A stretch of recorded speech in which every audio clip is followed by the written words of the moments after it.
hoje, segunda-feira.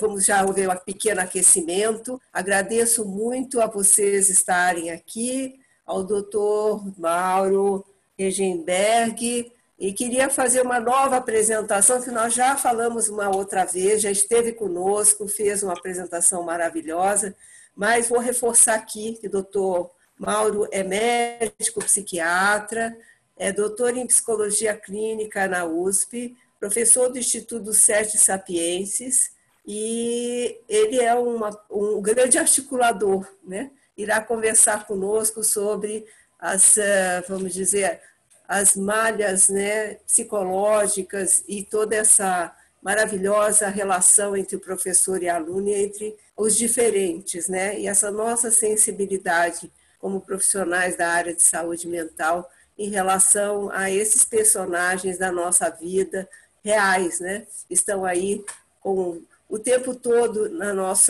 nosso encontro, os nossos caminhos. Então, gostaria também de agradecer a Aline, que está aqui dando suporte técnico, e Lena, como sempre, né, com toda a sua presença e toda a sua capacidade de fazer esse meeting maravilhoso pela Benebrite. Então, Mauro, por favor, fique à vontade para iniciar a sua fala do filme Como as Estrelas na Terra. Boa noite a todos. Obrigado pelas palavras, Eila, Leno, Abrão, Benebrite. Vamos nós lá, porque o filme é interessante e é um filme de ano, de 2007, de Bollywood, com 2 horas e 40 minutos de duração, que não é pouco, né? O nome original do filme é Toda Criança é Especial. O filme é sobre um menino de 9 anos, que é o Ishan Avasti, e o tema gira em torno da sua dislexia. O filme é dividido em 2 partes. Na primeira, ele sofre castigos, incompreensão e bullying, tanto na escola, né, como na família, em função dos sintomas que ele tem e que o pessoal diagnostica como preguiça, indisciplina, má vontade, enfim, coisas que a gente no filme observa claramente. Na segunda parte, entra em cena um professor de artes, né, substituto, que é o Ram Shankar Nikumb, que faz o diagnóstico da dislexia do Ishan, e aí muda bastante a questão. O filme tem uma virada, né? O professor, que é o ator Aamir Khan, também é o diretor do filme. Esse filme, em 2009, ele foi cotado para o Oscar de melhor filme estrangeiro. Em 2010, os estúdios Disney compraram os direitos de distribuição. A dislexia, só para pontuar um pouquinho, a gente estima porque no Brasil a gente nunca sabe direito, né? 2 a 3% da população tem esse distúrbio, e com diferentes graus de gravidade, tá? Tem gente que tem, como em tudo na vida, você pode ter um diabetes leve, um diabetes grave. Aqui você pode ter uma dislexia grave ou mais leve. E a dislexia é responsável aqui no Brasil não só no Brasil, né? Pelo analfabetismo funcional de muita gente que lê e não entende, né? Porque começa a misturar as letrinhas, os números, e com o tempo se desinteressa pelo estudo. Quantos, né, dos nossos alunos, não só de rede pública, mas de rede também particular, que pode sofrer disso, e de fato, a gente vê no filme claramente como é difícil essa vida de quem tem a dislexia. O filme, ele apresenta algumas cenas para explicar esses sintomas, não é? Por exemplo, o Ishan sempre atrasado, desatento, brisando, né, quando a molecada fala, brisando, com roupa suja, desobediente, sem vontade de fazer a lição de casa, enquanto o irmão de Ishan vai muito bem na escola, tá? Nessa hora, o filme já aponta para algo que vai permear o filme o tempo inteiro, que é a ideologia do sucesso. Essa ideologia do sucesso está presente na sociedade indiana, na nossa sociedade atual como um todo, né, Brasil e não só na Índia e no mundo, né? Ao mostrar o olhar, ele já aponta isso quando ele mostra um olhar preocupado da mãe, quando o irmão de Ishan mostra as notas e ele diz que tirou o 2º lugar em uma matéria. Nas outras ele foi primeiro, E ele foi segundo lugar em uma matéria, vocês devem ter notado, a mãe fez uma cara assim, oh meu Deus, o que está acontecendo com meu filho? Porque ele tirou o segundo lugar, ele não tirou o primeiro nesta única matéria. Então o filme já aponta, já assinala um caminho que ele vai percorrer ao longo do filme inteiro.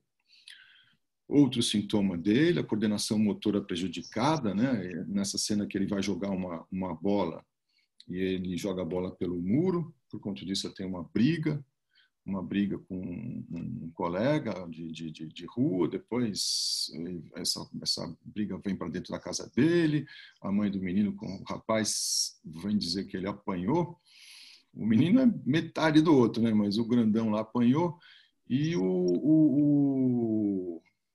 o pai, ele ameaça o filho, né, de enviar para o colégio interno. O menino fica desesperado, né, nesse momento, e tem essa ameaça. Continua com os sintomas que ele apresenta, né? Que está lá a coordenação motora complicada, justamente porque ele não consegue juntar a visão com o conceito, né?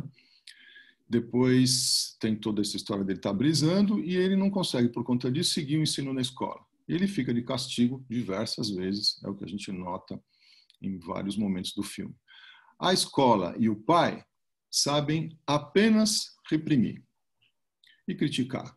É o que a gente nota nesses primeiros momentos da cidade.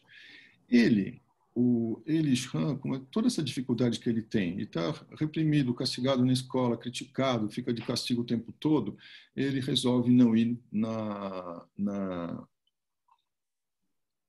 aula num momento, e aí aparecem aquelas cenas com uma música aonde ele passeia pela cidade. Ele passeia na cidade, o filme mostra cenas em que o Ishram falta na aula e sai pela cidade. E a gente vê diversas pessoas em trabalhos braçais, ou com olhar perdido como o dele. E vocês lembram? Tem uma cena que está todo mundo parado lá, olhando para um trator, o trator pega lá, cava a terra, enfim. O que queriam dizer com isso nesse momento, né?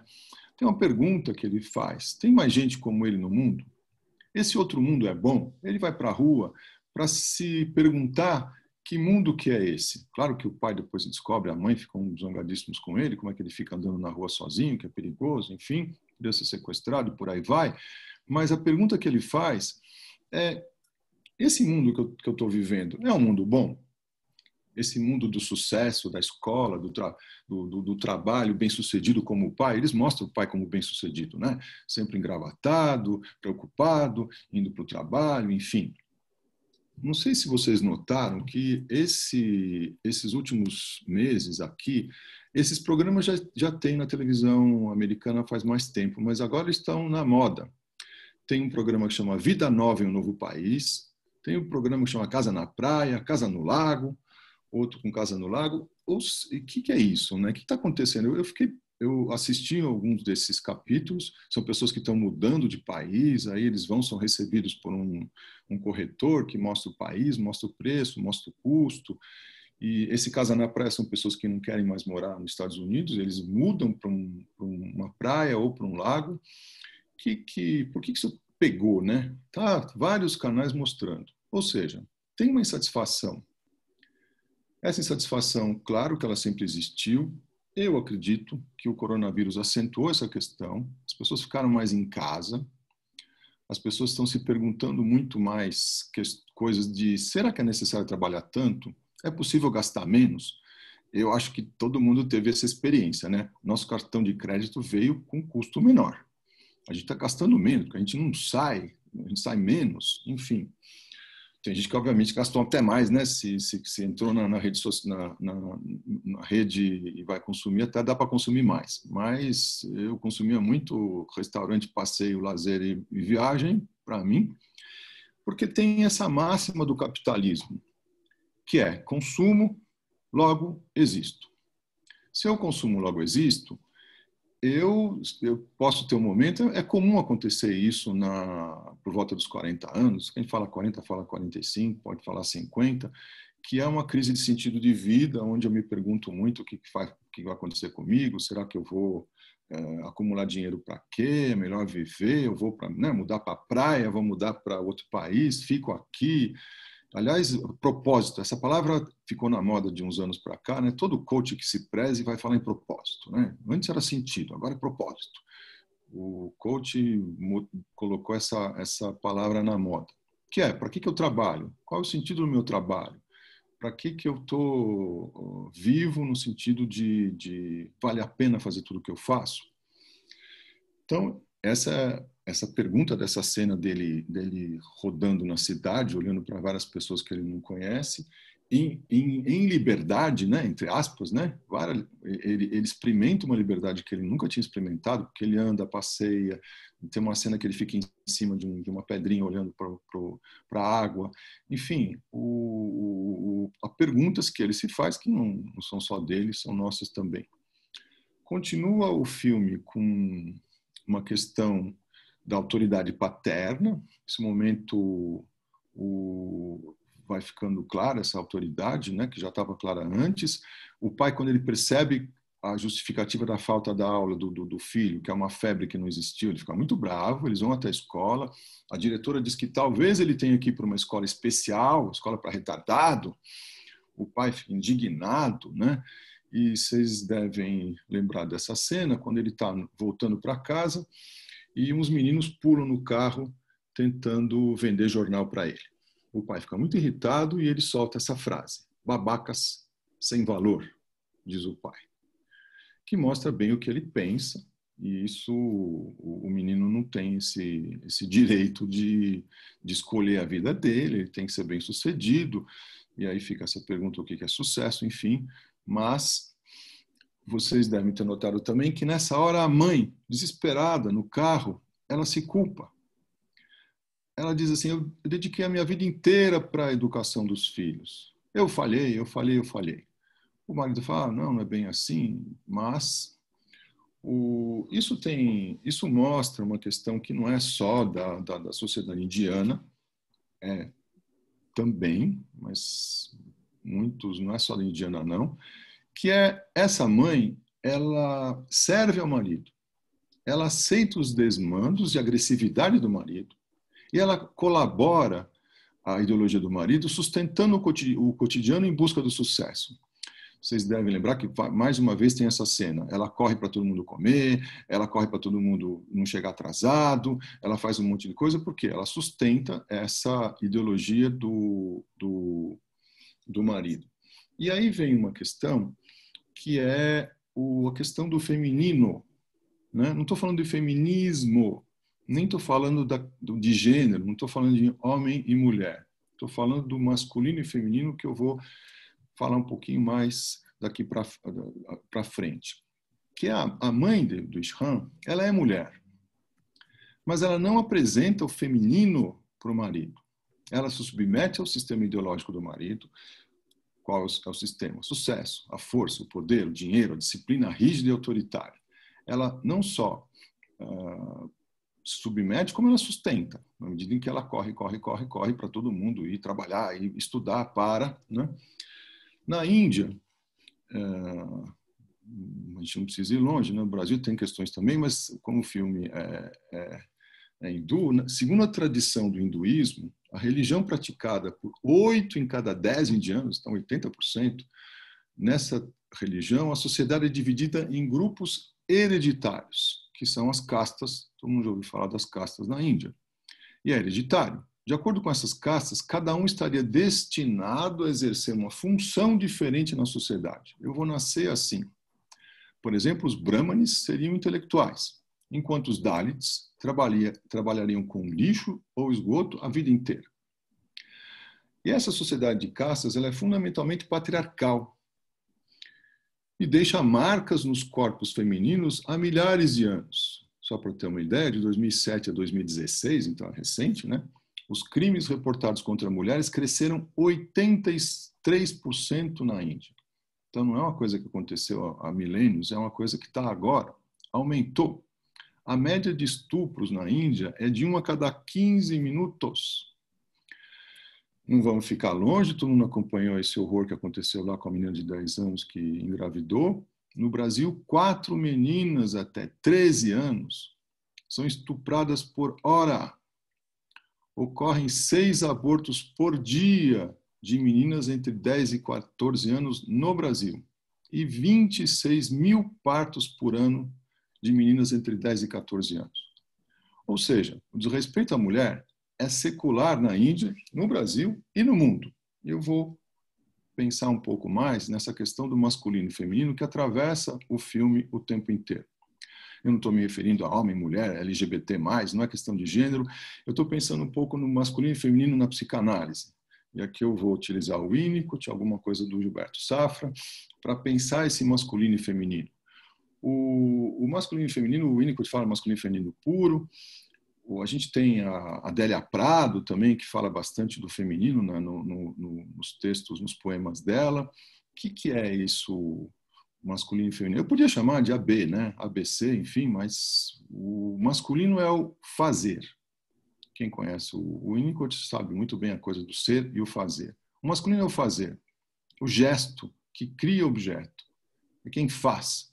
O elemento feminino é o ser, a origem, o nascimento, o holding, é a pessoa que cuida, que consegue sustentar.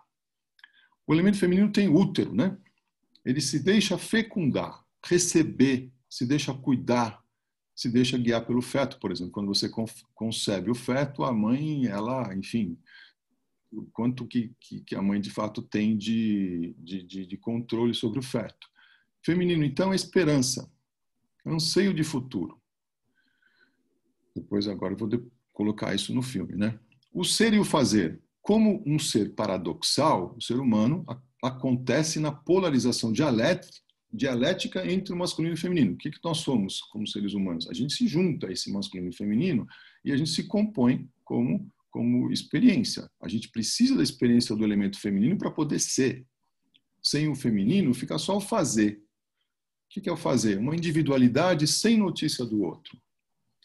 Dito de outra forma, eu vou sair um pouco do Winnicott e entrar no Freud um pouquinho, essa passagem do fálico para o genital. Todo mundo já ouviu alguma coisa falado sobre o fálico. O que é o fálico?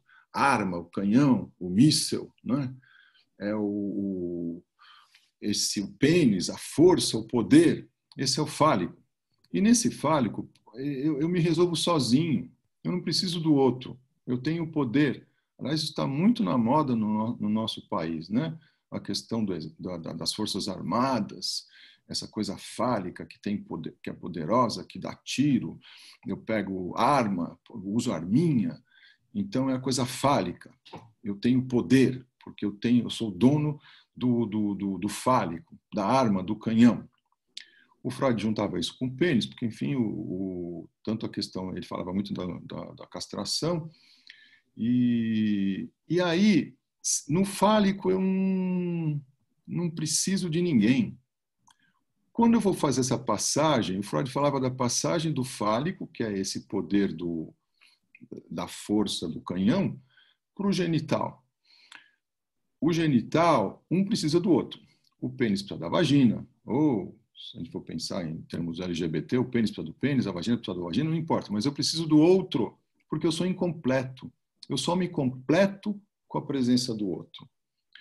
Então, a gente está numa situação onde o outro existe, o outro importa, eu levo em conta o outro, o filme passa muito por aí.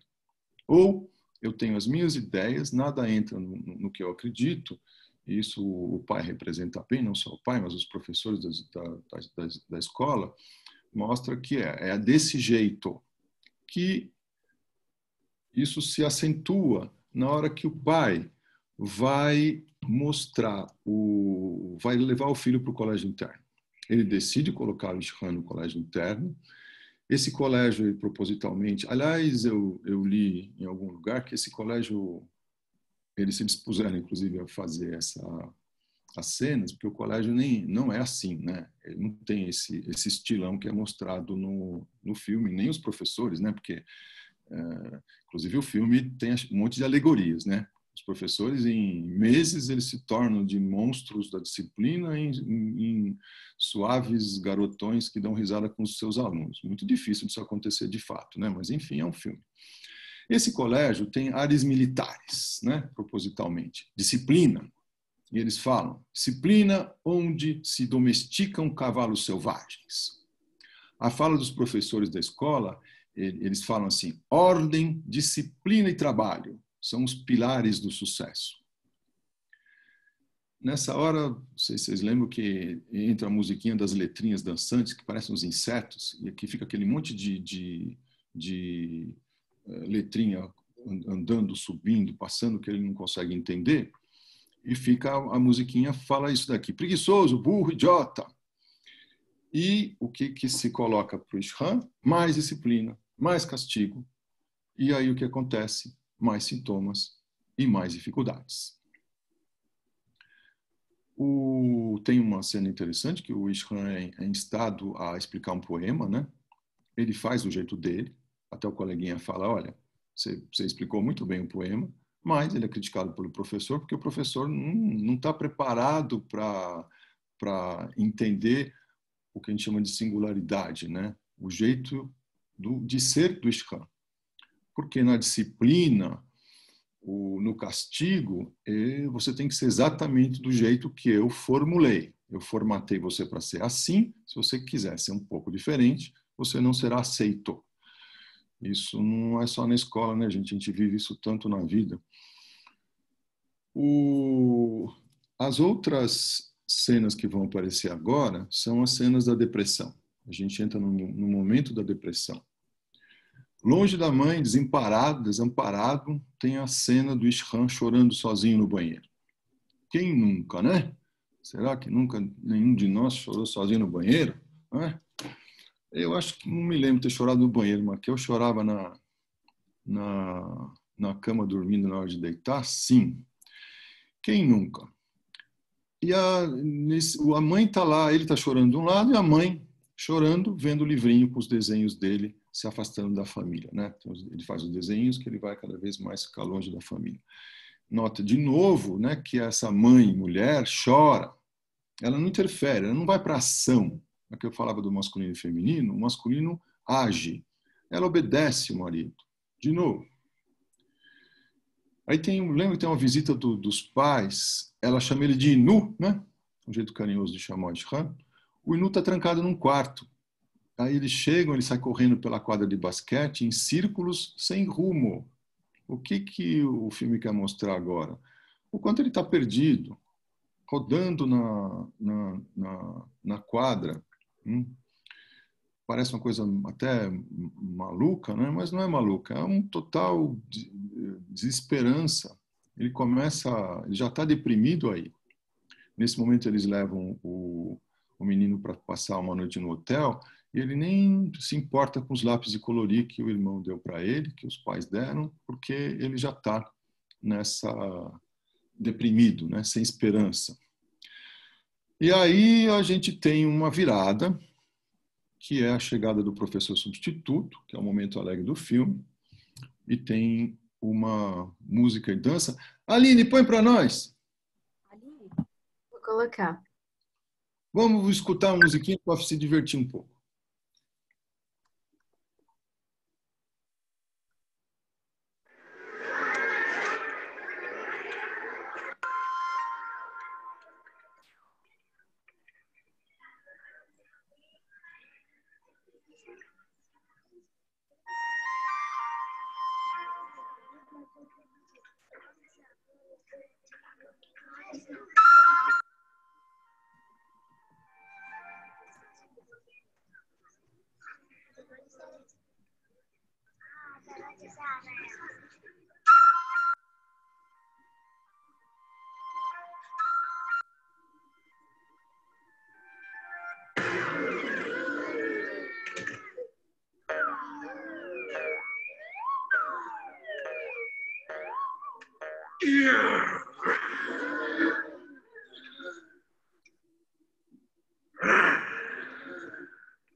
Chakarachi chacho chakaloram gando wando lakadakatam टक्को टक्को ED giddy giddy गो इडी पाई चिकी चकचो गिली गिली मन सुलु सुलु मल मकना का हुकु बुकुरे टुकु बुकुरे चकला का बिक्को चिक्को सिली सिली सिली गो बगड़दुम चिकी चकचो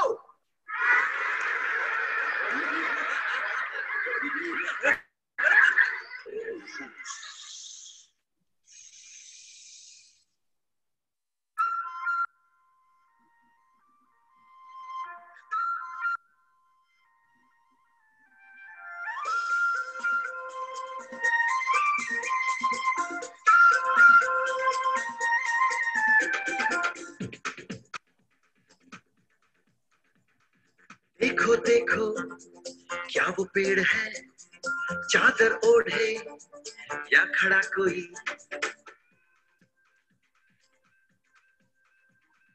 देखो देखो क्या वो पेड़ है चादर ओढ़े या खड़ा कोई बारिश है या आसमान ने छोड़ दिए हैं नल खुले कहीं हाँ, हम जैसे देखे ये जहां है वैसा ही जैसी नजर अपनी खुल के सोचे आओ पंख जरा फैलाओ बिखराओ चलो चलो चलो चलो नए ख्वाब बुन ले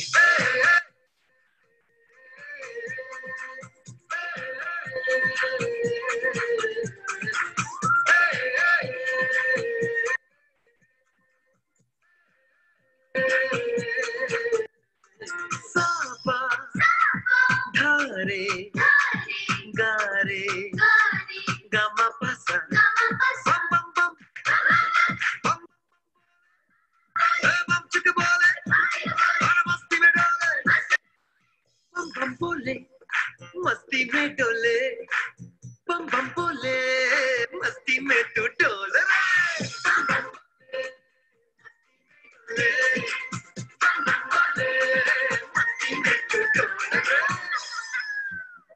भला मछलियां भी क्यों उड़ती नहीं ऐसे भी सोचो ना सोचो सूरज रोज नहाए या बाल भिगो के ये बुद्धू बनाए हमें ये सारे तारे दिमाए या फिर गुस्से में कुछ बड़बड़ाते रहे खुद के सोचे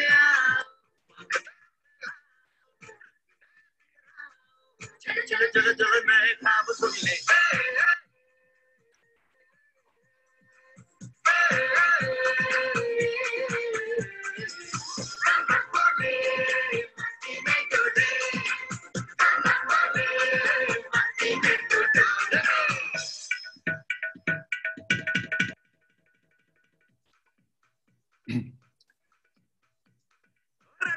क्यों टैंकर फुल आंखें बंद तो डब्बा गुल दरवाजे खोल रे हो जा बिंदास बोल रे मैं भी हूँ तू भी है ओ मैं भी तू भी हम सब मिलके बम चिक बम बम चिक बम बम चिक बम बम चिक बम बम चिक बम बम चिक बम बम चिक बम बम बम बम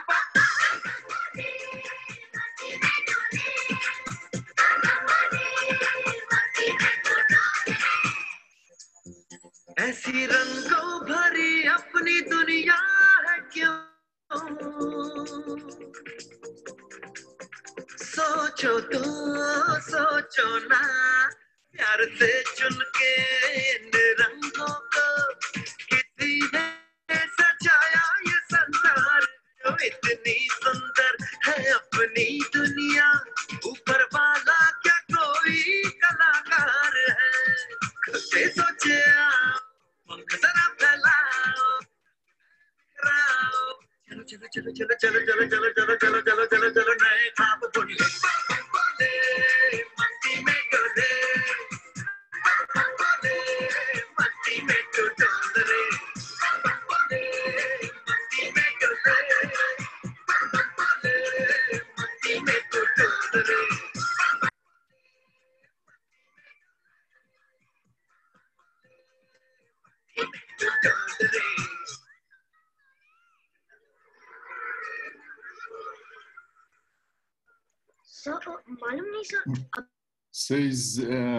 É o momento mais alegre do filme e mais difícil também, né? Porque imagina botar essa molecada toda para cantar e dançar, não deve ter sido fácil, né? E eu tentei fazer uma chuquinha para eu ficar com aquele carinha de moicano, mas eu estou sem cabelo, então não deu. Mas o que o professor fala? Ele chega e ele fala de um novo olhar. O mundo é o que imaginamos. Você vê, começam muitas diferenças. A gente sai da disciplina rígida, a gente sai da situação de tem que ser do jeito que eu quero, para o mundo é o que imaginamos. Muda bastante. O Ishan não reage, né? Vê que o professor se preocupa e não critica essa falta de reação do Ishan, mas ele começa a ficar muito preocupado. O Ishan ele tá perto, ele pode se suicidar, sim. O filme mostra alguns momentos em que ele começa a pensar nisso, né? Que a vida está difícil para ele. Por exemplo, a mãe telefona, ela fala que eles não podem ir por conta do jogo do irmão, e ele mal responde. Depois o irmão vai jogar e de novo fica no segundo lugar. Vocês viram o filho chorando e pedindo desculpas para o pai, e o pai muito decepcionado, essa obrigação de novo de ser bem-sucedido. E aí, uma coisa complicada, né? O que é ser bem-sucedido? Bem-sucedido é o quê, né? É ganhar dinheiro, é estudar, o que eu vejo muito com os pacientes é assim, quando você consegue superar as suas heranças, você acaba se sentindo bem-sucedido, né? Se o seu pai perdeu tudo, você ganhou alguma coisa, você se sente bem-sucedido. Se teus pais não estudaram, nem analfabetos, se você consegue estudar, você é bem-sucedido. E por aí vai. A gente tem uma ideia do bem-sucedido que passa também pelas nossas histórias de família, mas também passa pelo social. A gente está vivendo um momento no mundo, né? Um momento não, né? Já faz anos, desde o capitalismo, 1800, né? A inauguração do capitalismo lá com a Revolução Industrial, 1800, na Inglaterra, o trabalho, né? Vocês sabem que antigamente só trabalhava quem era pobre, né? Quem era rico não ia muito menos trabalho braçal, e depois o trabalho enobrece o homem. É recente isso, não é tanto. Tudo bem que todo mundo sempre trabalhou, todo mundo... O comércio é uma coisa que tem, no mínimo, 10 mil anos, e as pessoas sempre buscaram também sucesso, dinheiro, conforto. Óbvio que isso sempre aconteceu, mas hoje em dia é marcado, né? Porque em outros momentos da história não é só o bem-sucedido, hoje está diferente. A gente vê o Inu, né? O Ishan, com olhares distantes, a mãe chama ele de Inu, né? Com olhares distantes e espaços abertos. Ele começa a olhar para o vazio em lugares altos, né? Ele sobe, tem uma hora que um amigo dele vai, o que está fazendo lá em cima? Por quê? Porque eles começam a mostrar que ele está até correndo o risco de suicídio. O professor percebe isso e ele vai ajudar. Ele se preocupa com o Ishan, ele observa os cadernos do Ishan e percebe a dislexia. Esse professor com penteado moicano também teve dislexia. E ele foi incompreendido pelos seus pais, teve que se superar, e ele vai tentar ajudar o Ishan por conta disso. E aí vem essa história, uma cena da empatia. O professor vai até a casa do Ishan, ele descobre nessa hora que o Ishan sabe e gosta de pintar, coisa que ele não tinha visto, e ele procura explicar para os pais a dislexia. O pai até entende, não é?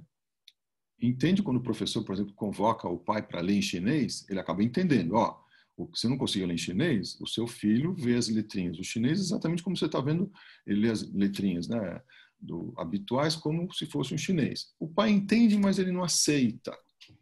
Tanto que o pai fala, qual a vantagem dele ser inteligente se ele não vai competir? Vou ter que sustentá-lo para sempre, diz o pai, zangado. O professor nessa hora faz um discurso a favor dos talentos, habilidades e sonhos individuais, contra a obrigação do sucesso, mas essa questão do sucesso vai permear até o final do livro. Mas nessa hora a gente pensa nessa história da empatia, né? Que é a capacidade de você se colocar no lugar do outro. O pai até entende, mesmo assim ele não consegue sentir empatia. o professor revoltado, né? Lembra, tem uma cena que ele sai de lá e fica cavando na terra com a namorada. Por que que os pais têm filhos? Ele fala com a namorada. Para seguir suas ambições é pior do que trabalho infantil, ele diz. Bom, aí tem essa virada, tem um aprendizado do Ishram. O professor Nikumbi, né, tenta convencer o diretor a ensinar o Innu, falando de inclusão. Os alunos com problemas devem estudar em escola comum. Essa é uma questão complicada, séria, que permeia todo o sistema educacional do Brasil, do mundo também. São escolas especiais ou aluno em inclusão. E aí começa o aprendizado com esforço, o interesse do Ishram, porque ele nota o interesse do professor, e ele começa a partir daí estudar bastante, se esforçar bastante, e começam os sucessos. Tem a cena do barquinho na lagoa, ou ele consegue se arrumar, o Ishram, então ele recupera a autoestima, e ele recupera inclusive o desejo de desenhar. Volta à questão do feminino. Eu vou passar por aí, né, de novo. O professor se identifica com Ishram e quer ajudá-lo. Nikumbi não teve o apoio dos pais, ele teve que se virar sozinho, né? O lugar da escola, aqui se domam cavalos, é o masculino, é o fazer.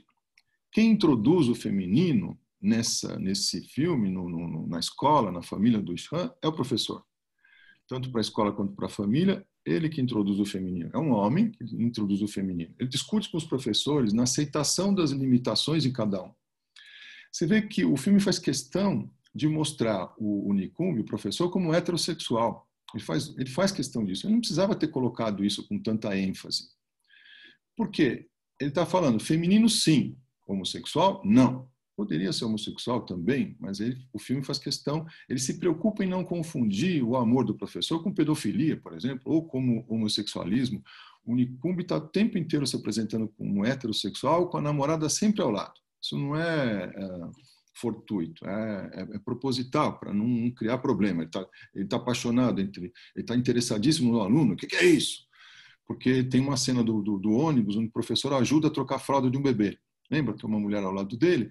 Ele de novo demonstra esse olhar feminino dele. Esse professor tem a possibilidade de ser. O professor ajuda a trocar a fralda do bebê no ônibus, aceita o feminino, ele pode chorar. O feminino também de novo aparece na figura da juíza do concurso. Vocês notaram que é uma mulher?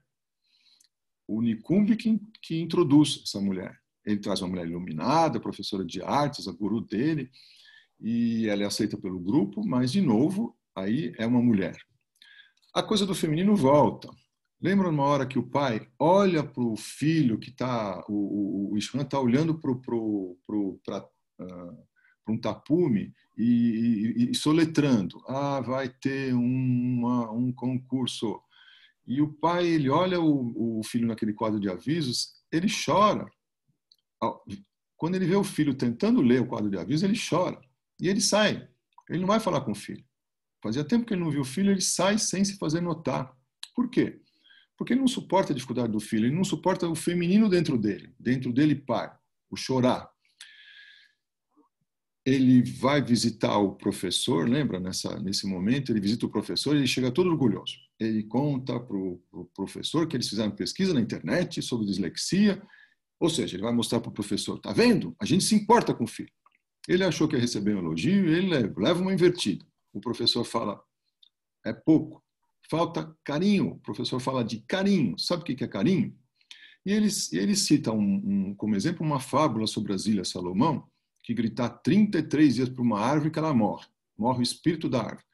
O povo, isso é fábula, né? Não acontece mesmo, tá? Não é verdade, não. Você pode gritar para uma árvore 33 dias ou 33 anos, você vai morrer antes dela. É uma fábula, enfim, não é verdade. Das Ilhas Salomão. Então, o filme coloca essa questão, disciplina e carinho. Disciplina educa? Carinho educa? Essas perguntas que faço eu, né? O Brasil tem hoje essa discussão de expandir o número de escolas militares. Disciplina é útil. Disciplina com violência, sem violência. Disciplina a gente precisa, mas como que vai ser essa disciplina? Só o amor dá conta da educação. Hoje os pais são muito permissivos, né? O filho sem limites, muitas vezes os filhos sem limites, eles nem são satisfeitos, né? O falta de limites é amor também. São questões complicadas que também o filme traz para a gente, né? Todo o papel da educação e da cultura na formação do ser humano. E eu, para terminar, vou falar da ideologia do sucesso, que é uma contradição do filme. O filme questiona a ideologia do sucesso, mas ele não escapa dessa questão aí. Falando do filme, né? Para convencer, por exemplo, o professor critica, questiona muito a questão do sucesso, mas, ao mesmo tempo, para convencer o Ishram, ele fala de nomes famosos e vencedores da história que teriam dislexia. Ele cita o Einstein, Da Vinci, o Edison, Picasso. Aliás, nenhum deles era disléxico, hein, gente? Nem Einstein, o Da Vinci, ele escrevia invertido porque ele queria. O Einstein, ele teve algumas dificuldades na escola, mas não era disléxico. Nem o Picasso, com aquele tudo torto dele. Enfim. Mas o que o filme... De novo, são alegorias. O filme está querendo se identificar com vencedores, né? A ideologia do pai, para ser capaz de superar seus sintomas. Então, o professor também parece buscar o sucesso. Embora ele respeite a singularidade de cada um, de uma forma carinhosa, ele respeita o Ishram, ele acha que o Ishram tem chances de ter sucesso pelo desenho. E ele mostra para o pai que as dificuldades do filho não são sinônimos de fracasso. E o pai, ele se rende a esse discurso do professor, assim como a escola inteira, depois dos bons resultados do Ishram. Tá bom que o Ishram não tem bom resultado só na pintura, ele também vai ter uma melhora bem forte na escrita, na leitura também. E o concurso, ele é contraditório com a crítica que o filme faz, a obrigação de ter que ser um vencedor. Ao mesmo tempo que ele faz essa crítica, e o pai é criticado por essa visão de mundo dele, que você tem que vencer, mas esse estilo de vida é afirmado na hora de celebrar o vencedor. Lembra que no final do filme o menino é aplaudido? Até eu tinha pedido para a Aline, não sei se ela tem essa cena final, não precisa colocar o som, mas é uma cena importante do filme, onde ele é aplaudido, ele desenha, todo mundo olha para ele timidamente se coloca lá como, tá todo mundo olhando para mim, que vergonha. Mas ele é o vencedor. E claro que esse filme ele pretende ser aprovado nos Estados Unidos, né? Ele tem um final bem americano, com o vencedor sendo aplaudido. Todo filme americano de ação, de coisa, sei lá o que, tem um vencedor no final. Todo mundo aplaude. Tem alguma cena assim grande, todo mundo aplaudindo o vencedor. O pai, inclusive, ele se entrega ele aceita o feminino, né? Porque no final ele chora no ombro do professor. Lembra? Olha lá, essa cena. Ele está ali escondidinho num canto, e olha lá, escondido, com essa cara de envergonhado, todo mundo aplaudindo. Nota vocês que ele escorrega. Na hora que ele está no último degrau, ele escorrega e o professor vai amparar, porque é toda essa situação aí do amparo, do carinho, de você poder... Olha lá, ele vai descer, todo mundo aplaudindo. Quer coisa mais americana do que isso? Gente, eu não tenho mais cabelo para fazer esse topete aí, ó. Ele grita bambolê. Vocês lembram daquele bambolê? Quando eu era criança, a gente girava bambolê pela cintura, que hoje eu não consigo fazer isso mais, que eu estou velho. Mas ele fala bambolê. E aqui ele é aplaudido em praça pública como bom final de filme. Ó, tá vendo como ele cai? E essa ideia de que o professor vai amparar, ampara é o tal do carinho.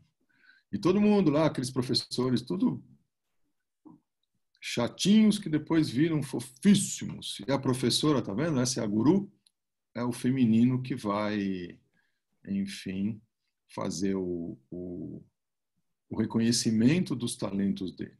Namorada sempre do lado, né? Para mostrar que o amor não é homossexual, como se acabasse com, né? Não teria nenhuma diferença. Aqui o coleguinha chorando. Tá bom, Aline, obrigado. Ó, ele vai correndo lá chorar, abraçar o professor, né? É o tal do carinho. E você vê que esse momento é um momento importante aí do filme, né? Com a ideologia do sucesso, mas complicado também. Enfim, crianças, acho que eu falei muito. Obrigado por ter me ouvido. E eu não sei o que a gente faz com isso agora. Põe todo mundo para falar. O que se faz com isso, né? Muita coisa, muita coisa. Eu coloquei bastante coisa, porque, enfim, o filme tem muito 2 horas e assunto 40, aí. né? Tem muito assunto. Então, está aberto para perguntas, né? Se ninguém tiver ainda uma pergunta, eu gostaria de fazer uma perguntinha. Primeiro de tudo... Fazer só pergunta, pode fazer comentários também, Vamos né? comentar, então, né? Tem Isso, um comentário que é assim, o diretor do filme é o professor. É o Vocês professor. sabiam desse? Sim, você comentou. É o professor. Sim. Eu queria fazer uma pergunta, talvez, para os professores e para os psicólogos que estão aqui, né? Você falou que é uma doença orgânica, né? A dislexia, né?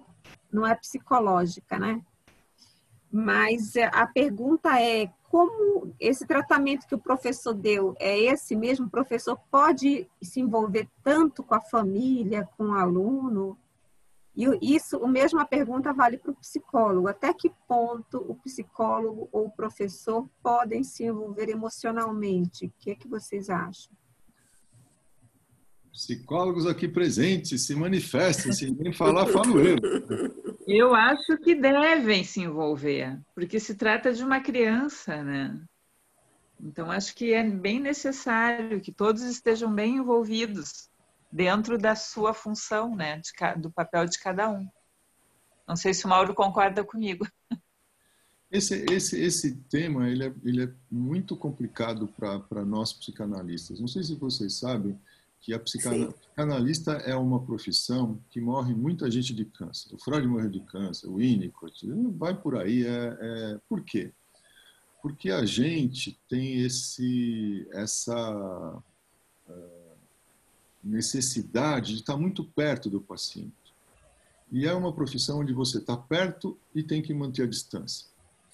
E esse perto implica em você, nesse jeito como a gente fala, né, que é trocar energia, né, você entra em ressonância com o seu paciente, você acolhe o sofrimento, que fica claro no filme, né? Inclusive o professor ele se identifica com o menino no filme. A gente precisa disso, que é a tal da empatia, a gente tem que estar muito perto do paciente ao ponto de receber essa carga negativa. E por isso que, se a gente não se cuidar muito, a gente acaba morrendo de câncer. Mas, ao mesmo tempo, a gente tem que manter uma distância para você poder, né, ajudar a pessoa. Porque se você gruda nela, você só mais atrapalha do que ajuda. Então, o professor ele também tem que estar perto. No caso, esse professor, ele se identificou muito com o menino, porque ele teve dislexia, tanto que ele fala isso que ele teve. E nem não precisava ter chamado lá Da Vinci, bastava ele ter dito, é que aquilo faz um jogo de cena, né? Bastava ele ter dito, eu também tive, e eu estou aqui, né? Para mostrar que... E veja, o que eu falei lá de início, tem gravidade. Se você tiver uma dislexia muito grave, não consegue dar conta como o professor deu. Se ela é mais leve, consegue sim ajudar do jeito que ele ajudou. Eu queria, Lena, permite. Eu também, Lena. Um comentário. Eu não entendi essa questão. Quando o professor faz a menção aos que tiveram sucesso, ele cita Albert Einstein e o menino nessa hora acorda, né? Parece que ele sintoniza quando ouve Albert Einstein, a figura, né? A fotografia do Albert Einstein. Depois vem uma sequência Da Vinci e outros. Inclusive quando ele fala Thomas Edison, né, da lâmpada, o menino sabia quem era Thomas Edison, cita o nome Thomas Edison. Eu acho que a mensagem que tem ali não é a questão do sucesso. Eu acho que ele dá lá a questão da superação. Quer dizer, que é possível, é isso que ele está dizendo, quer dizer, dá para superar. E o professor cita pessoas tão famosas que são pessoas conhecidas, que é muito diferente do professor falar, eu tive e agora eu estou aqui. Fala, muito bem, se aqui você é um professor numa escola na Índia, perdido em algum lugar.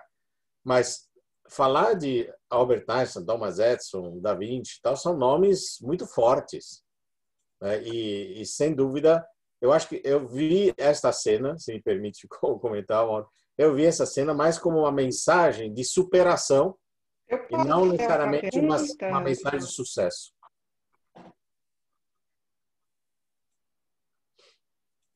A ordem está Beatriz Cohen. Oi. Oi? Beatriz? Oi. Oi, gente. Oi, boa noite a todos. Gente, eu vi esse filme não só uma vez, eu vi várias, né? Esse filme, assim, aliás, eu tenho visto filmes indianos um atrás do outro e estou apaixonada. Eu acho que os indianos sabem fazer filme. Acho que a gente tem que aprender como eles fazer filmes com eles. Estou assim muito instigada, assim, muito vamos dizer surpresa até, porque são filmes maravilhosos. Nesse filme, eu quero contar um caso que eu tive. Eu sou psicóloga, mas quando eu entrei na faculdade, que foi em 83, não, 83 eu me formei, né? Bom, eu sou lá para trás, né? Quando eu entrei, o meu primeiro emprego que eu tive, assim que eu entrei na faculdade, foi dar aula numa escola de educação primária, né? Eu fazia a faculdade e trabalhava na escola. E eu tive um aluno, né? Naquela época, professor, não precisava ser pedagogo ou ter feito magistério. Tinha gente na minha turma que eram artistas plásticos, ou como eu, estudante de psicologia, tal. E eu tinha um aluninho que ele não falava, ele não se expressava verbalmente, né? E a escola, a diretoria e toda falaram, não, esse menino tem um problema, ele não vai falar, encaminha para um neurologista, encaminha para um profissional, tal. E eu vi os pais muito ansiosos, como se tivessem recebido um diagnóstico sem, sabe, uma coisa para aquela época muito doída. O que eu fiz? Eu extrapolei totalmente o meu trabalho. Eu comecei a ir na casa desse aluno, sabe? Eu comecei na casa dele, eu comecei a participar de momentos da vida dele, eu comecei a entender um pouco do núcleo familiar, eu comecei a fazer, bom, tudo que eu podia com a minha criatividade. E ele teve muita confiança.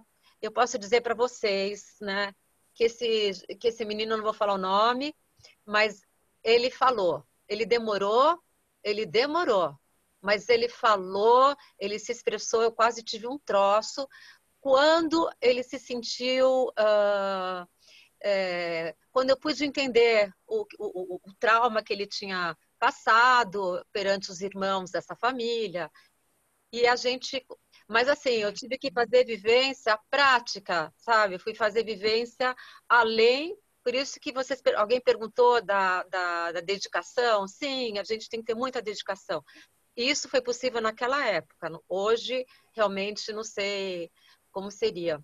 E uma outra coisa que eu queria colocar, que mostra, eu adoro música, né? Eu sou coralista, eu canto em coral. E as músicas, as cenas das músicas desse filme são maravilhosas. E como a música pode ajudar em qualquer situação de sofrimento, qualquer situação de exclusão, como a gente pode ser uma ferramenta maravilhosa em qualquer área, né? A música. Então, é isso, gente. Obrigada. Muito bom. Então, depois Oi, da Helena. Prazer te ver, linda. Beijo. Então, agora está inscrita a Denise Rosenbruch. Ela gostaria de falar. Denise? Oi, desculpa, eu não estou ouvindo, está muito entrecortado, não sei se vocês conseguem ouvir. Está dando para ouvir? Sim, fale devagar. Não. Você, depois Eu o não vi Mauro. nada que a atriz, inclusive, falou, está muito entrecortado. Vocês conseguem me ouvir? Sim. Está meio cortado, mas sim.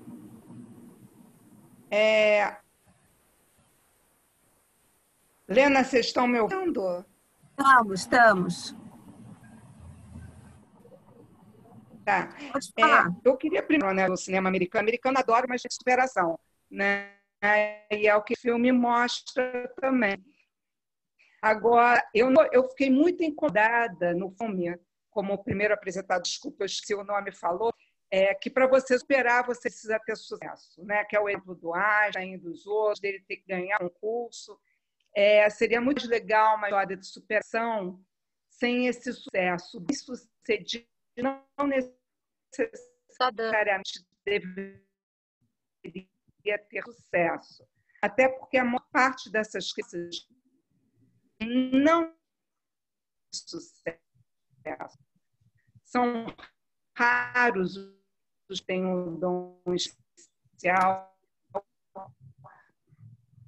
São extremamente estigmatizados. Super isso, assim, como se fosse com outras comunidades que dificultam mais ainda. O que eu queria perguntar para o apresentador, que ele colocou uma questão que eu acho importante, se ele já chegou a uma conclusão do que é melhor, uma inclusão nas escolas ou realmente ter uma escola diferenciada para essas crianças. Entendeu, Mauro? Eu entendi. Por que não as duas coisas, né? Você ter uma inclusão, porque é tão importante você participar das escolas, e ao mesmo tempo você é o que o filme mostra também. Eu concordo com a Denise, né? Que fica essa história, né? De tem que ser muito bem sucedido, e a maioria não é, né? E você pode ser feliz da forma como você é, né? Sem precisar ganhar o concurso. Mas o filme mostra as duas possibilidades, a inclusão e, ao mesmo tempo, ele teve aulas particulares, né? Sem aula particular, ele não ia conseguir. Então, tem os dois lados, né? O atendimento individual, particular, e a inclusão, porque a inclusão, a gente sabe, a criança precisa do social, ela precisa a gente está vendo isso no Covid, né? Como as crianças estão sofrendo essa história de ficar em casa sem um contato com os colegas, né? Mas, Mauro, posso fazer uma observação? Diga. Posso fazer uma observação? Claro. Porque esse social pode ser na escola também para essa criança, não necessariamente junto dos, entre aspas, ditos normais. Né? Assim, uma observação que eu tenho dessas crianças, não só em relação a quem tem dislexia, os hiperativos, os autistas, inclusive os surdos e mudos, sou médica também, eu alguns pacientes assim, já trabalhei muito com esses pacientes, ainda trabalho menos, ainda trabalho. Enfim, o que acaba acontecendo é que os que estudam escolas especiais, eles criam uma turma. E a turma social para o resto da vida. Os que estudam nessas escolas, eles acabam sendo muito pouco convidados e tendo uma vida social muito pobre. E quando termina o período escolar, que eles continuam muitas vezes ou vão fazer outras coisas, eles não são mais convidados. E eles ficam sozinhos. Porque, a verdade, os normais não os convidam. Até porque é difícil de lidar. O próprio me mostra quem é o amiguinho dele do filme. Outro que, de certa forma, é diferenciado também apresenta uma dificuldade. Sim. Eu acho que isso é uma questão importante que a gente precisava começar a ter. Né? A inclusão é essa que exclui tanto dentro da escola. Agora, pela ordem, é o Mauro Gorodic, depois a Silvia Malamude e depois o Chil.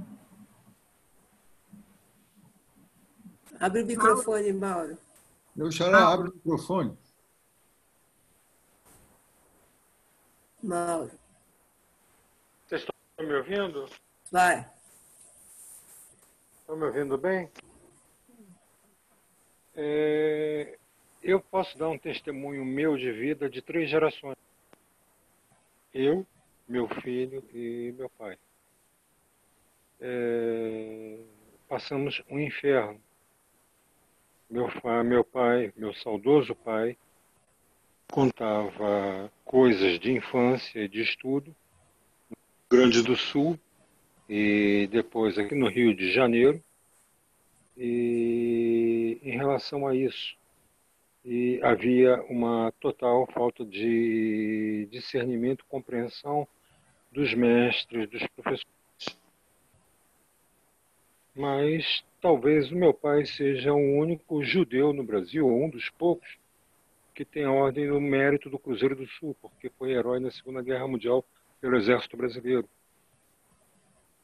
Em suma, assim, situação que sobreviveu, não era para qualquer um. Então, essa teoria toda vai por água abaixo.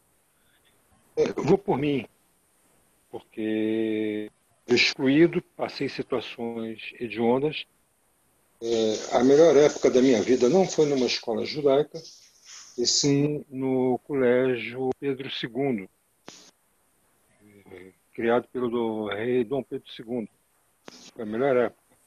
E isso mostrou uma forma diferente, porque por muitos era considerado uma pessoa que não estava tão ligada a tudo isso aí que foi falado, mas que os resultados eram totalmente antagônicos a tudo. Ou seja, o que falavam que essa criança era 0 ou 1, não, essa criança era de 8 a 10, que era eu. Então, eu sei o que é isso. E na terceira geração, a história se repetiu. E está aí meu pimpolho fazendo medicina, onde falavam, aí não dá para nada. Então, eu tirei ele do Liesen, dou um nome. Quem não deve, não teme. E depois ele ficou em stand-by, estudando fora, em outra escola, e voltou para a escola da família, que é a Hort. E no Hort ele decolou, levantou voo, não como um avião, mas como um super heavy foguete. Levantou e com muita energia. E o resultado está aí. Então eu questiono os pedagogos, os professores. É como um pedagogo, um professor, de tomar a decisão de um médico pediatra? É uma pergunta que eu faço. Aconteceu, eu vi sua testemunha, e eu tenho comigo aqui, pelo menos aí, umas 400, 500 páginas de laudo guardado, que eu arquivei tudo. Botei isso na mão do presidente da escola. Ele baixou a cabeça na época. Isso tem muito tempo. Foi início 2003, 2004, por aí. Então, eu botei na mesa dele, no escritório dele, a situação ficou crítica, e coloquei, olha aqui. Eu fui ao fundo do tacho com os médicos do Brasil para avaliar, e não, a criança não tem nada, está sadia. E estavam criando problemas. Aí falaram, tira já daí e salva essa criança. E foi o que eu fiz. Então, eu acho que a questão toda é a gente fazer uma avaliação para que a gente viu nisso tudo aí e para o dia a dia e projetar o que a gente aprende no passado, é passado, não dá. Mas para a gente projetar no futuro o que é possível melhorar e avaliarmos o que é interessante em tudo isso. Você vê que esse filme, Mauro, a gente somar, agregar valor e nisso sermos melhores. Mauro. O que eu posso falar? É isso. Está aqui o rapaz escolhido, só para concluir, Mauro, o rapaz escolhido que fez 6 bacharelatos, 4 mestrados e 2 doutorados. Então, Mauro, é só isso, um rapaz excluído. Poderia ser um carregador de peixe na feira.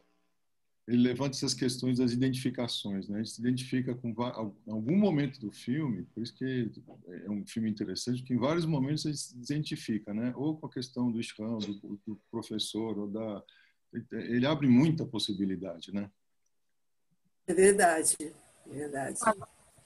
Silvia Malamud queria falar. Eu fiquei pensando no que nessa reflexão sobre o feminino e o masculino, no sentido que o Mauro colocou, e muito bem visto no filme como uma história desse planeta aqui, né? E pensei o que está acontecendo no governo e o subtítulo de tudo, se a gente puder olhar de uma guerra do masculino e querendo deixar as pessoas no feminino, no sentido não do feminismo também, não é disso que eu estou falando, não. Eu estou falando no sentido exato que o Mauro falou. E fiquei pensando também nos bullings que tem na escola e nos vários bullings que eu já vi, quando as pessoas, os meninos, ou mesmo as meninas, usam esse poder fálico para deixar o outro num lugar mais do feminino sem ação. E como que essa violência, que seria uma arma, uma arma de verdade física em cima dessas crianças que são diferentes, que têm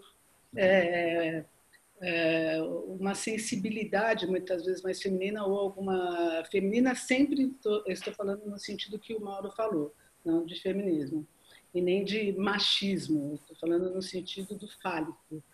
E como que no caso do Mauro, que acabou de colocar, que achei muito interessante, como que essa parte fálica, que é inerente mesmo em condições adversas, ela irrompe de uma maneira saudável. Então, para a gente poder ter essa visão dos lugares onde existe a exacerbação, e o filme mostrou isso bastante, mas a leitura que o Mauro fez deu para ver de uma maneira assim, como se tirasse o véu e a gente visse mais do que o filme está querendo dizer, e poder ampliar isso, essa percepção para o que está acontecendo no governo, no mundo.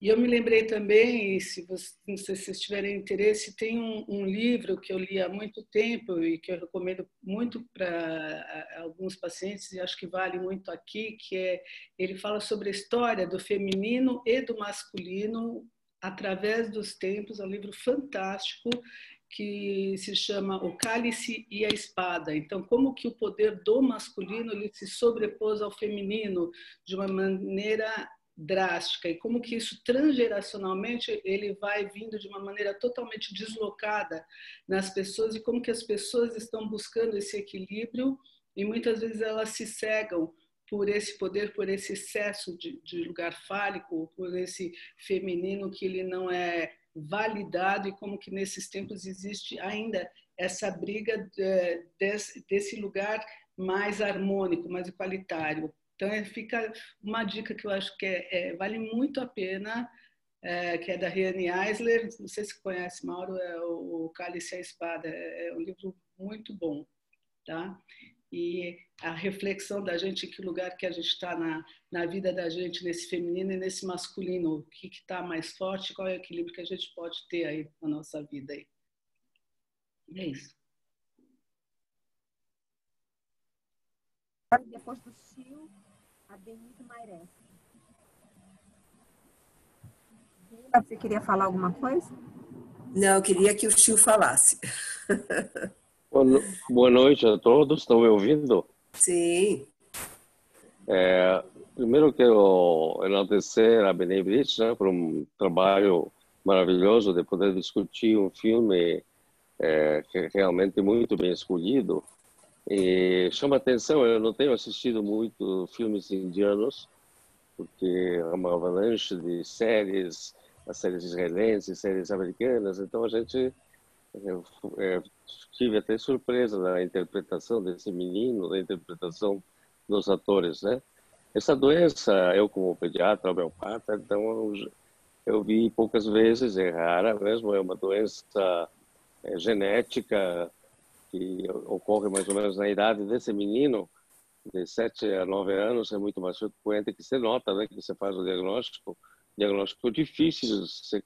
A gente, às vezes, pensa que é uma doença uma dislexia por hiperatividade, mas o diagnóstico é complexo, porque realmente essas crianças confundem muito as letras e não conseguem aprender.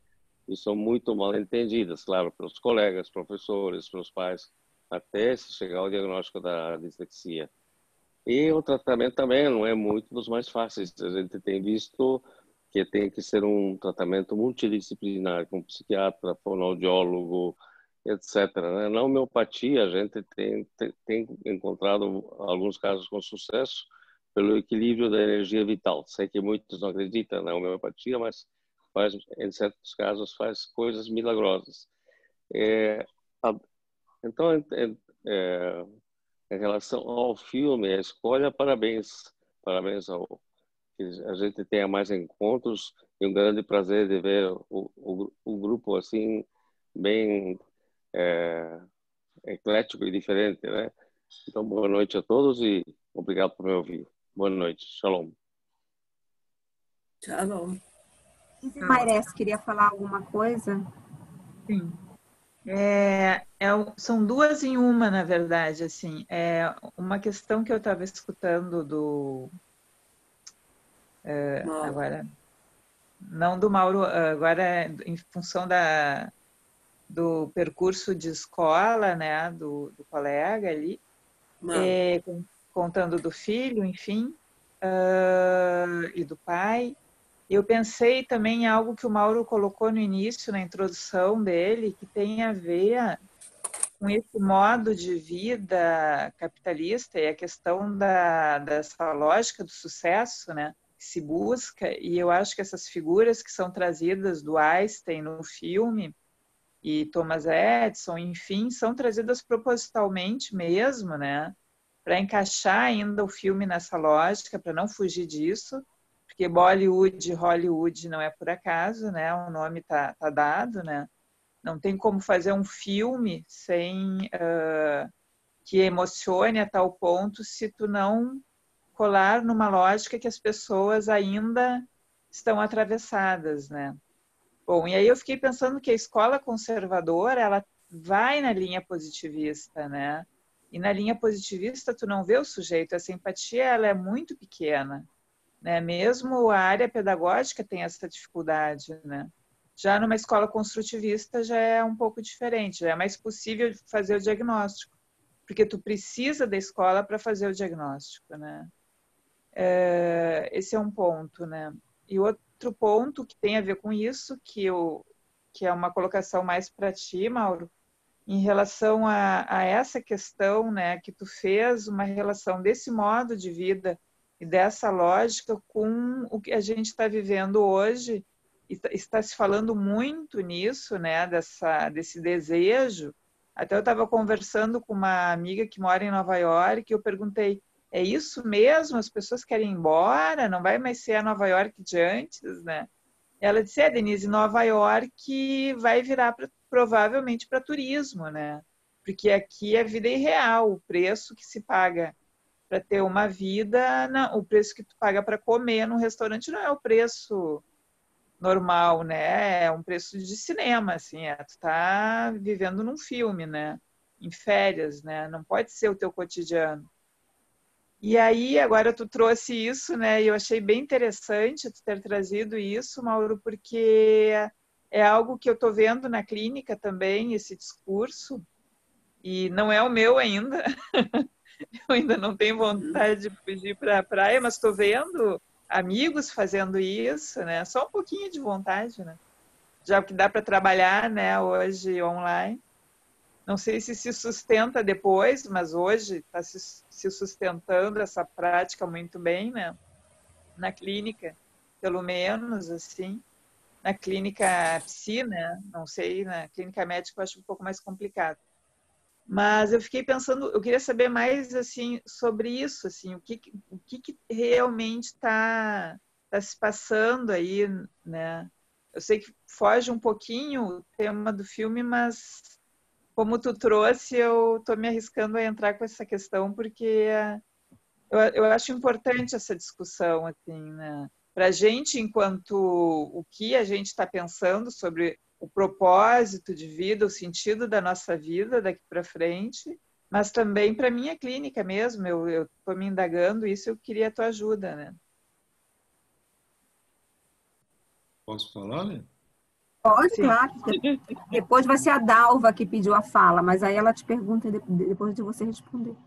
Tá.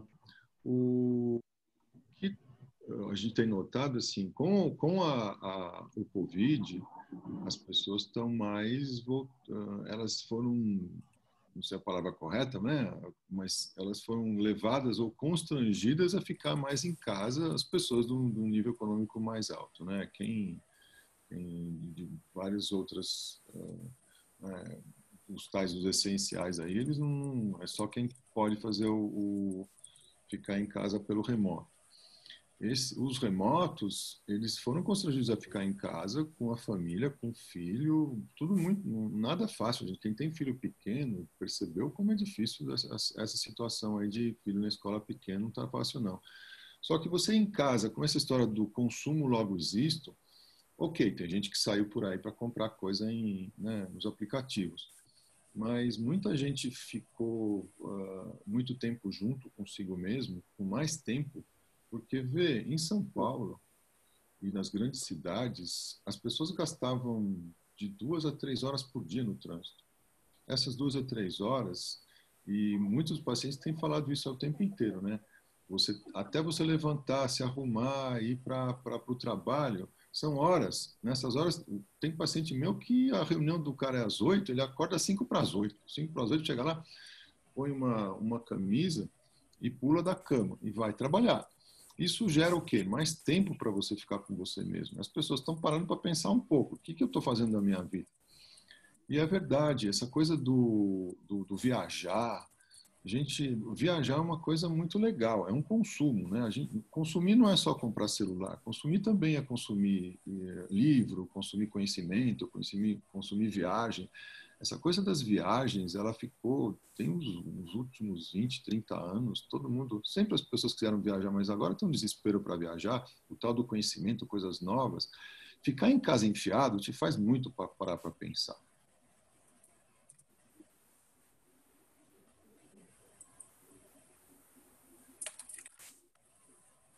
Eu não quero falar muito, né, gente? Deixa, senão começa a falar. Eu sou professor. A Dalva queria perguntar. Fala.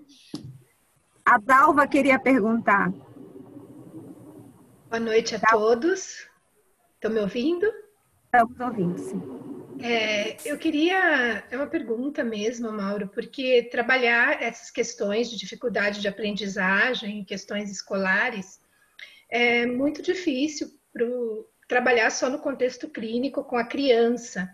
Eu queria saber a sua opinião e como a psicanálise articularia um trabalho mais abrangente com a família e a escola, porque, não sei, eu acredito que esse contexto exige um pouco mais e só trabalhar, olhar o paciente, talvez a gente consiga fazer muito pouco só por ele, né? E eu penso que a família é fundamental nesse papel e a escola também, até de se decidir se a pessoa está numa escola adequada ou não, e trabalhar se houver necessidade de mudanças ou não também, né?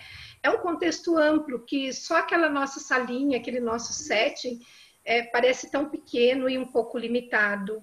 E você com a terapia familiar, como que você vê isso nesse contexto? É isso que eu gostaria de saber. Muito obrigada. Para mim, eu não consigo ver atendimento de criança e adolescente só com a criança e adolescente, né? O filme mostra bem isso também. A gente tem que incluir a família e quem tem algum problema de aprendizagem, o psicólogo que trabalha com isso, obrigatoriamente tem que incluir a escola. Aí é um trabalho complexo, porque você tem que ir para campo também, né? Com a família, com a escola, com os outros profissionais, é um trabalho bem amplo e complicado. Se ficar só com a criança, os resultados são mais limitados, né? Mas não é todo mundo que consegue fazer isso, gente. Embora seja importante, não é todo mundo que dá conta de lidar com a família. No filme fica claro, né? A dificuldade que ele tem de falar com o pai e todo o caminho que ele vai fazer para conseguir, né, convencer o pai. A maioria das pessoas tem muita dificuldade de lidar com isso e vão recusar. Meu filho é normal, meu filho fica aqui, meu filho precisa de mais disciplina, meu filho isso, meu filho aquilo. Para você mudar trabalhar isso tudo é difícil, mas para mim é necessário, só a criança não dá conta não.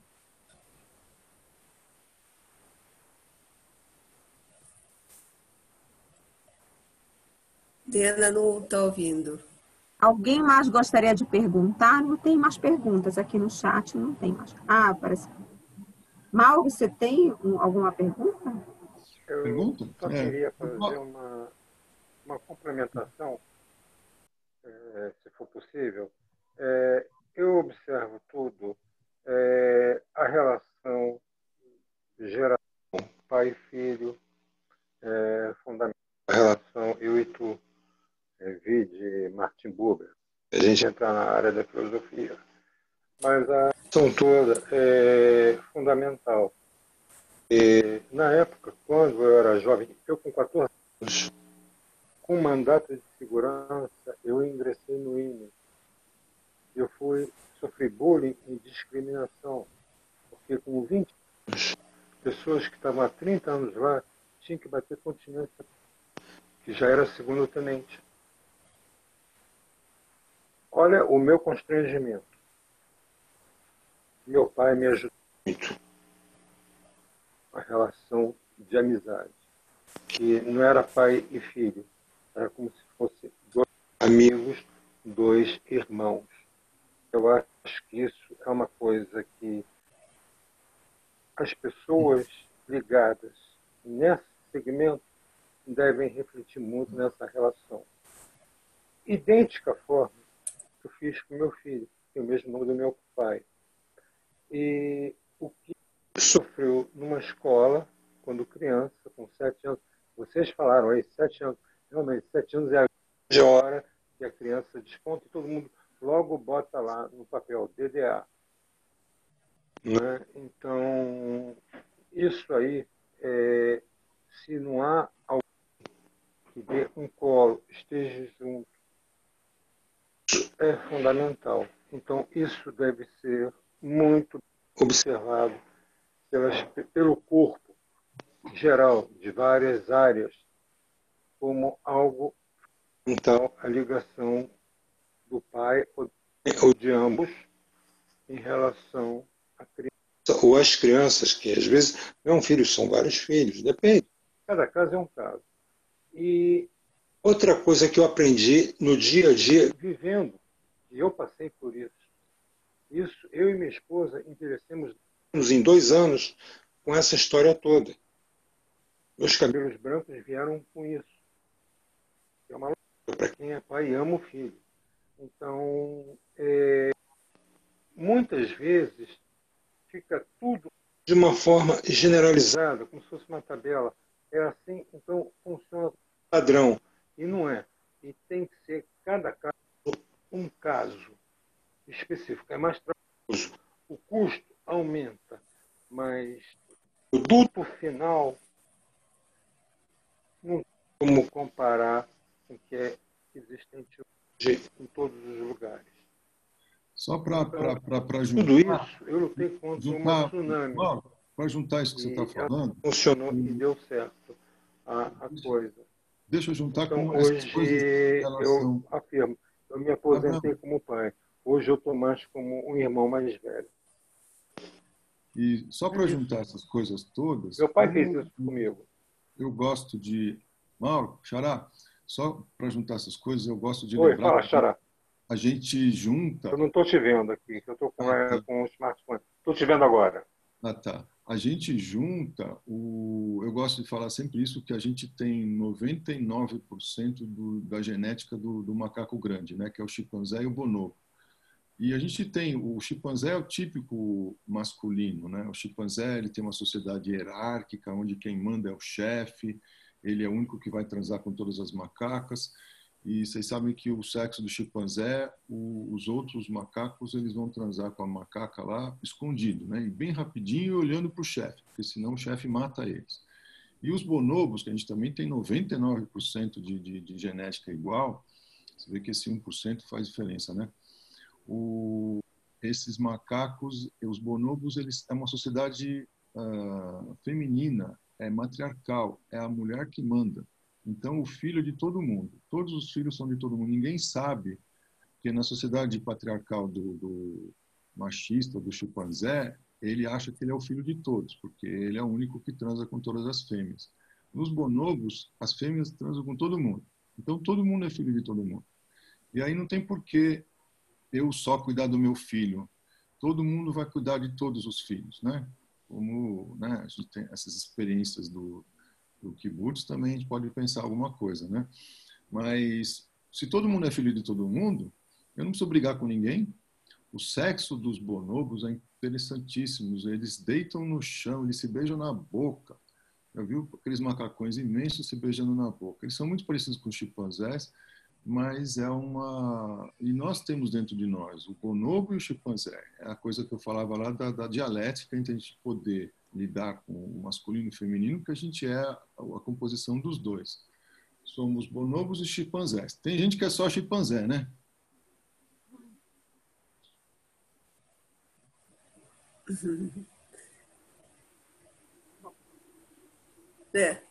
Então, eu pensei assim, eu queria falar um pouquinho, um pouco desse filme, que ele traz, me parece assim, um pouco de um sonho. Tem horas que você não sabe se é como se fosse um pouco uma fantasia, um sonho, né? Ele é muito colorido, ele é cantado. Então, eu acho que essa coisa da superação, né, do lúdico, da gente olhar um pouco para esse lado bollywoodiano, que é tão colorido, né? Quer dizer, para sair de um sofrimento, é preciso ter algo que contrasta um pouco toda essa dureza. Eu acho que a gente está falando de tantas restrições que nós estamos vivendo nos limites. Então, eu acho que assim, a gente tem sim que resolver problemas, temos que ajudar. Eu acho que o trabalho do profissional tem que extrapolar quando ele pode, quando ele tem condição. É óbvio que eu sou terapeuta de família, a gente tem uns lugares, né, que o pessoal olha para o lado e diz assim, psicanálise não existe nesse contexto. Isso aí nem é psicanálise aplicada, isso aqui é uma coisa que não existe. Tem que ter esses parâmetros. Mas eu acho que a questão de você ir tentando encontrar vamos dizer assim, espaços para você poder superar coisas que são muito complicadas, né? Nesse caso, por exemplo, o cineasta usou uma coisa assim mais lúdica, né? Porque é doloroso ver algo tão pesado, onde uma sociedade pesa, os pais cumprem os seus compromissos, né? Eles se repetem. Então, eu acho que o ser humano, ele às vezes sai debaixo dessa pata, né? É uma pata de elefante que quer esmagar a gente. E a gente sai de lá com uma sensação de que é possível. Quando abre aquela plataforma cheia de criança desenhando, né? Aqueles desenhos, mostrando que existe um espaço onde a gente pode criar, onde a gente pode demonstrar algo que foge dos parâmetros sociais, que é a arte.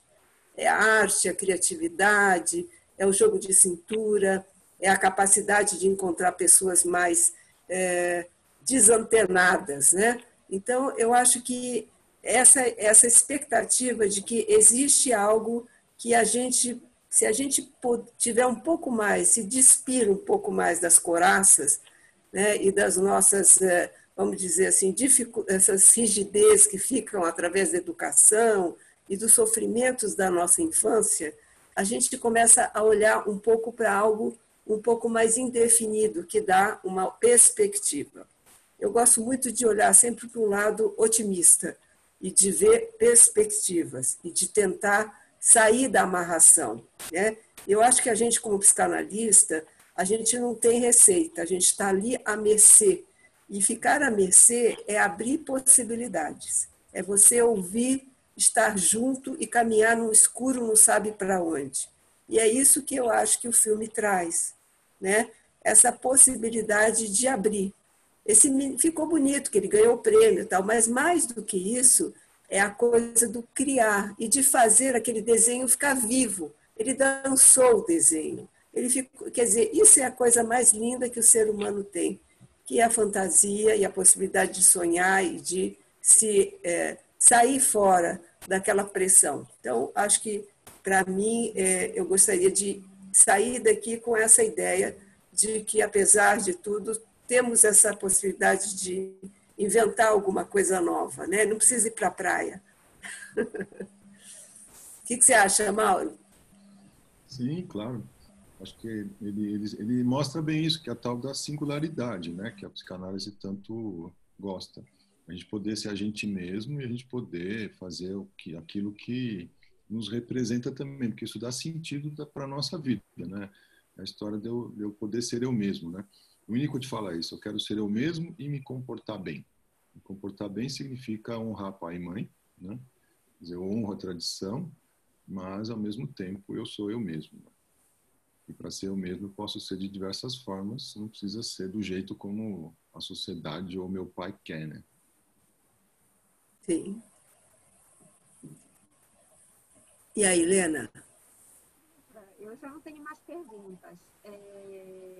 Mauro, foi perfeito, adorei as suas ponderações. Como sempre, você abrilhantou nosso evento, né? Obrigado. Super agradecemos, né? Você sempre foi muito solícito quando a gente te convida, sempre foi muito querido. Então, a Benebrita agradece realmente por você, mais essa vez, ter topado essa empreitada de fazer um cine-debate, né? Ainda mais num tema tão delicado, né? Então, eu queria complementar. Se divertir, então eu agradeço poder me divertir. Deixa eu contar para vocês alguma coisa, né? Nós aqui da Benebri temos o nosso momento institucional. Então, eu queria convidar vocês a participar da campanha do cobertor. Nós estamos fazendo essa campanha em instituições que trabalham com idosos. Nós temos um olhar para os idosos das comunidades da Zona Norte, que são as grandes favelas da Zona Norte. Elas têm algumas instituições que acolhem idosos e trabalham com eles. E com esse frio nós estamos precisando ajudar. E aí eu queria contar com a colaboração de vocês para essa campanha que está aí anexada ao pôster de vocês do evento. E se vocês não viram, ela está no nosso Facebook e aceitamos essa colaboração. Então, Benebrit sempre fazendo um trabalho beneficente. Essa é uma das nossas grandes vertentes, é trabalhar para ajudar as comunidades. E eu acho que depois, num outro momento, nós vamos ajudar também os jovens e falar um pouquinho dessa inserção social, onde as socialidades são bem diferentes do que a gente conhece, onde tem 8, 10 pessoas morando num barraco, né, com essa Covid, e eles não podem sair, estão lá os idosos, os jovens, os pais. Então, só para contar um pouquinho que a gente está muito presente, olhando essas nossas realidades do entorno. Então, conto com a colaboração de vocês, agradeço muito ao Mauro, como sempre, e a Bran quer fazer a sua consideração final? Obrigado. Primeiro, novamente, parabéns, Lena, parabéns, Zeila, pela organização, por esse evento, e Mauro, meus sinceros parabéns pela colocação, pela análise desse filme. Eu não sou psicólogo nem psiquiatra, eu sou engenheiro, então eu vi o filme com alguns outros ângulos, né? Você colocou e viu. Alguns que você observou realmente me chamaram a atenção, eu não tinha visto desta forma. Mas realmente tem vários valores. O filme tem vários detalhes que chamam a atenção, é um filme que mereceu a possibilidade de chegar onde ele poderia ter chegado com um prêmio no Oscar, né? Bem feito. A única observação que eu fiz do filme, em geral, não tinha um loiro. Tinha loiro, de olhos azuis, né? Não tinha um loiro, né? Ou era cabelo branco, por causa da idade, ou era cabelo preto, né? Todos estavam lá no filme, todas as crianças, aquele mundo de crianças no final, todos estão nessa visual. Muito interessante esse detalhe que me chamou a atenção. E, mais uma vez, agradecer a todos os presentes pela participação, pela contribuição, pela colaboração. E estamos a 18 dias do novo ano judaico, 5.781. Desejamos a todos, se a gente não se vê novamente até lá, um Shana Tová, muita saúde, muita vontade. E essa crise que estamos passando agora, essa pandemia, vai ser superada, vai ser bem superada. Temos que manter sempre o nosso foco, a visão, as nossas ilusões, os nossos sonhos, como diz a Zeila, sempre lembra. É bom ter sonho, faz parte da vida sonhar, né? Faz parte da vida sonhar, porque sonhando a gente realiza. Se a gente não sonha, acho que a gente não realiza. A satisfação vem pela realização do sonho. Então, mais uma vez, obrigado a todos e Shana Tová Umetuká. E até a próxima, Obrigada. em breve. Shana Tová para todos. Muitos doces. Tchau, tchau, tchau, tchau. Tchau, obrigada, obrigada. Obrigado a vocês. Bom, pessoal, muito legal o evento. Parabéns aí para vocês. Obrigada, Aprendemos querido muito. Sérgio. Ei, tchau, pessoal. Tchau, pessoal. Obrigada, Mauro. Foi show. Obrigado a vocês. Tchau, tchau, tchau, tchau. Um abraço dos curitibanos. Opa! Exato.